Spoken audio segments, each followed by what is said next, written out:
విలేజ్లో అక్కడెక్కడ మనకి చాలామంది హిందీ యాక్టర్స్ తెలియదు చాలామంది.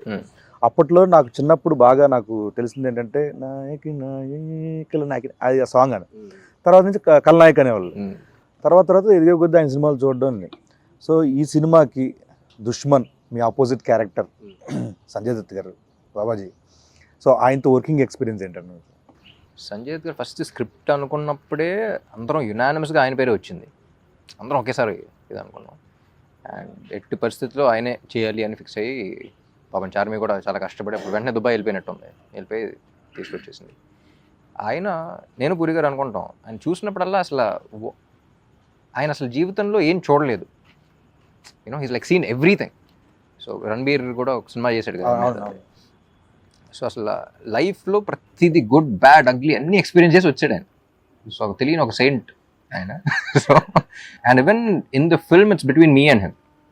సో అది ఎంజాయ్ చేయాలి అంటే అవతలాడికి ఆ స్టేచర్ కానీ అది కానీ మా ఇద్దరి మధ్య సీన్స్ ఎంజాయ్ చేయాలన్నా సరే. సో ఆయన అనుకున్నాం అసలు ఇస్ దన్ ఫినామినల్ జాబ్. సాంగ్స్లో